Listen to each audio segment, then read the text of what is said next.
आज़ाद party ने बारामूला संसदीय seat पर इंजीनियर अब्दुल रशीद की पार्टी को समर्थन देने का ऐलान किया है। गुलाम नबी आज़ाद ने कल न्यूज़ 18 को दिए इंटरव्यू में कहा कि पार्टी के कई नेता इंजीनियर रशीद को समर्थन देने के पक्ष में हैं।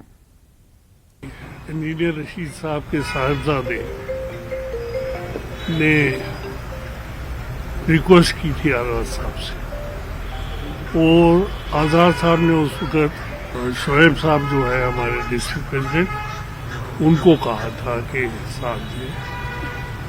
साथ मेरी कॉन्स्टिट्यूंसी में और बाकी कॉन्स्टिट्यूंसी में हमने अपने सब जो कारकुन हैं उनसे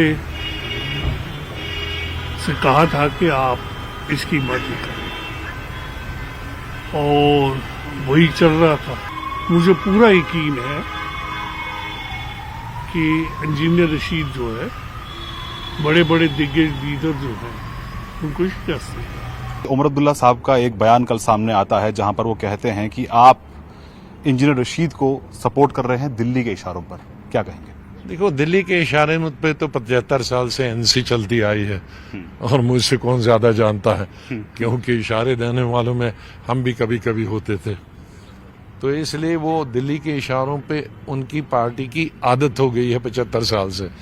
हम तो दिल्ली के इशारे देते थे, इशारे लेते नहीं थे। कि मेरी पार्टी ने कहीं भी किसी को सपोर्ट करने की बात नहीं की। अब यहाँ राजौरी की ही बात कर रहा हूँ मैं, जहाँ उनका कैंडिडेट भी है, मेरा भी कैंडिडेट है, लेकिन हम मेरे ऑफिस बेयरर हैं 2-3, उन्होंने कहा कि हम पार्टी में रहेंगे, लेकिन पीर साहब खड़े हैं हमारे मियाँ साहब, तो हम उनको वोट दे रहे हैं, तो वो दे रहे हैं वोट, मैंने निकाला नहीं उनको। इसी तरह से नॉर्थ कश्मीर के मैंने सब लोगों को, लीडरों को बुलाया था और मैंने पूछा भाई क्या किसको सपोर्ट करता है। उन्होंने कहा जी आप कैंडिडेट खड़ा करिए। मैंने कहा देखो मेरे पास पैसे नहीं है। तो फिर कहने लगे हमें अपनी अपनी मर्जी है। तो कई लीडरों ने मेरे कहा कि भाई हम लोन साहब को अच्छी तरह से जानते हैं, लेक सलेक है, हमारे रीजन के रहने वाले हैं। तो कईयों ने कहा कि हम इंजीनियर साहब को अच्छी तरह से जानते हैं, हमारा काम किया है। तो मैंने कहा उमर साहब को, कहा वो तो हमारे रीजन के है ही नहीं, वो तो श्रीनगर से है, तो इसलिए हमारा कोई लेना देना ही नहीं है उनसे।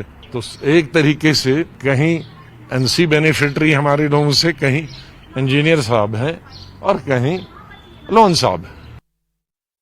जमात